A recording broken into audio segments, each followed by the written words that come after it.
My biggest musical influence, I guess, was probably my brother growing up, and he wasn't a singer or a musician or anything. He was just a guy that just loved music, and from the time I can remember, I mean, he was in his bedroom listening to whatever record he was into at the time as loud as he possibly could. It was shaking the house. My dad would come beat on his door and, turn that down. And so that was probably the guy that introduced me to more music than, at the time, probably the most important music of my life, because he was listening to a lot of country and a lot of Southern rock, and I guess that's probably what planted the seed early on for me. Whoever he was listening to, that's what I listened to because it was so loud. I always had the dream, as far back as I can remember, being interested in music. I dreamed of being able to do that, not just be a fan of it, and didn't know how to go about it. But I always had visions of myself being on stage, or I just like any kid singing in my bedroom with a fork or something. You know what I mean? But I would say by the time I was 16 years old, I'd pretty much decided I was at least going to try this.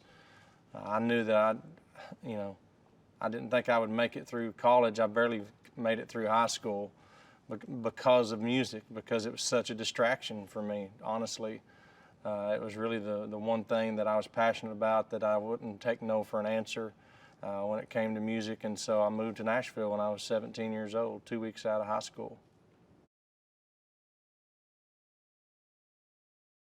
For me to think about, young people out there who are discovering, whatever their music is, and the fact that I may be in that mix, when they turn on the radio and they like one of my songs, and to have that kind of impact on a young person is exciting to me. Whether, besides if they want to be an artist or not when they get older, when they have a chance to be, just to have an impact on their life, even in a small way, that's exciting to me, and that's why it's exciting. That's why it's so exciting to be a coach on The Voice, because it's just another way to help, maybe not influence. I don't really want to influence artists as a coach on this show. I just want to help them be the best version of themselves they can be when it comes to performing. I don't know if I inspire people, or what my place is in the world when it comes to music or television. But I hope that people out there can see how much I genuinely love this job, and how much I genuinely love country music and all kinds of music. I hope that comes across, and if it does, then I'm a terrible actor, and it's because it truly is how I feel. I love this. I love this opportunity. It's so competitive. I mean, Alicia has finally figured out, if you're going to make it on this show, if you're going to reach your goal of winning this show, you got to take the gloves off, and you got to start fighting back. And she figured that out last season when she saw Adam and I jump in there, even Miley a little bit, and it gets pretty rough sometimes. I mean, things are said that you go, whoa, I can't believe you just said that. But that's The Voice. It's a competition. This isn't time to be making friends. This is time to be building your team up as best you can. That's our job.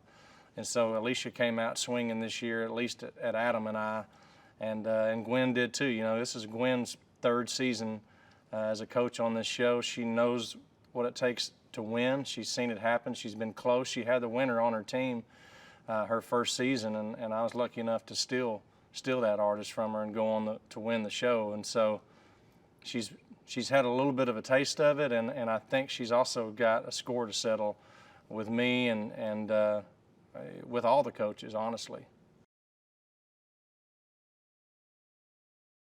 It's amazing. These little, quick alliances happen with the coaches when, we're afraid to see a specific artist go to a specific coach because it's too good of a combination. And so if you can get in there and derail a coach when they're about to get an artist that you know it's going to be a magical combination for them, then that's good. That's what you try to do sometimes. So if an incredible reggae ska singer is about to go to Gwen's team, I can see it happening. But Adam has also pushed his button. I'll get in there and fight to try to help Adam all I can to keep that artist from getting on Gwen's team. I don't want to lose. I want to win this show. Make no mistake, we're all here to win this thing. The actual concept of this show, I think, is why it's still so popular, because you remove the politics and the shallowness of the music industry with one step, a blind audition.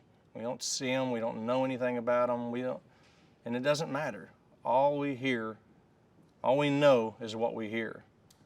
And it's either an incredible singer that we hit our button for. We make the decision that we want them before we ever see them or know one thing about them. That's pretty exciting when it comes to music, because it starts from the right place.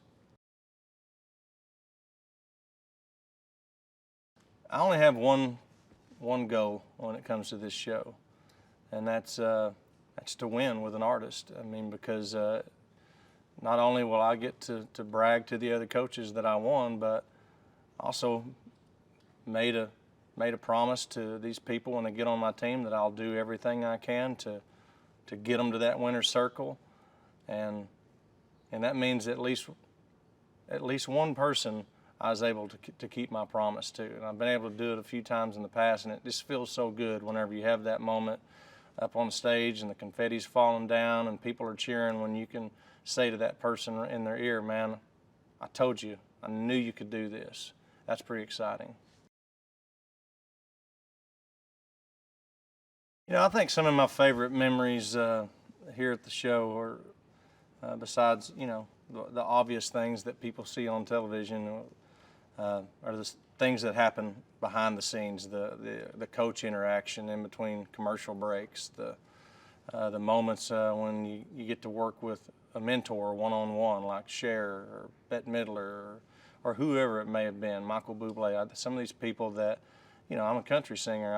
I expect to get to hang out with Tim McGraw and Faith Hill every now and then. We're in the same industry together, but to be able to hang out with some of these other artists that I never thought I'd even have the chance to shake their hand, much less sit in a room and work with them and get to know them for a little while, that's pretty amazing.